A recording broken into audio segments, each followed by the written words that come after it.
محتاج فلوس يا رب، أعمل إيه؟ دي قصة حقيقية قالها أبونا بولس جورج، وبيحكي وبيقول إن في واحد من الآباء الكهنة كان بيخدم في منطقة عشوائية فقيرة شوية، وكان ساعتها محتاج فلوس كتير شوية، كان محتاج مبلغ 7000 جنيه تاني يوم. فراح الكنيسة علشان يصلي العشية وبعد كده ياخد الاعترافات. فصلى العشية وما جاتش اعترافات، وكان قلبه مغموم جدا لأن المبلغ ده كان لازم يوصل قبل تاني يوم. فراح قال إيه، أنا هدخل أصلي لربنا. وراح قال له في صلاته: يا رب انت غني وعندك فلوس كتير، ابعت يا رب الفلوس دي عشان المشكلة بتاعت بكرة دي تتحل.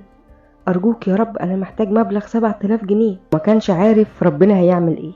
المهم وهو قاعد ومش لاقي حد، وفي منطقة بسيطة زي دي كلها ناس على قد حالها، ما كانش متخيل ان ممكن اي حاجة تحصل في المنطقة دي. بعد كده بص ابونا قدامه، لقى واحد داخل عليه لابس بدلة كرافات وساعة شيك، وقال له: يا ابونا هي الكنيسة دي اسمها ايه؟ ابونا قال له: اسمها كنيسة كذا.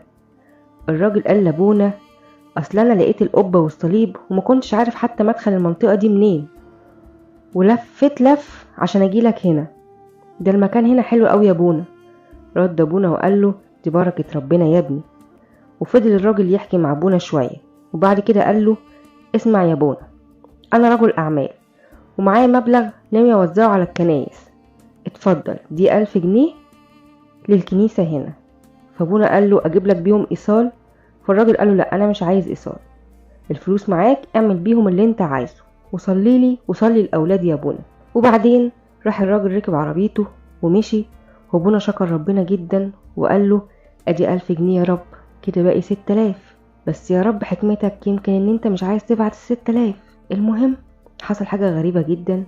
ابونا لقى الراجل رجع تاني وقال له: بص يا ابونا، الظاهر ان الدنيا دليلت وانا مش هلحق اروح كنايس تانية، المبلغ اللي انا كنت ناوي اوزعه كله النهاردة 7000 جنيه، انا اديت لقدسك 1000 جنيه وادي 6 كمان، يبقى كده معاك 7000 جنيه يا ابونا، اتصرف انت فيهم بطريقتك. واداهم لابونا ومشي. ابونا شكر ربنا جدا على رعايته ومحبته في تدبير امور كنيسته، وبقى طاير من الفرحة لانه حس بايد ربنا جدا، قد ايه ربنا بيبقى معانا في كل وقت مش بينسانا ابدا، لكن احنا لازم نكون واثقين فيه مهما كانت ظروفنا صعبة، ومهما كنا محتاجين فلوس او عندنا ضيقة معينة. خليك واثق وما تبطلش صلاة، ربنا سمعك حتى لو ما اتكلمتش بلسانك، عارف كل تفاصيلك ومش هيسيبك ابدا. اطمن.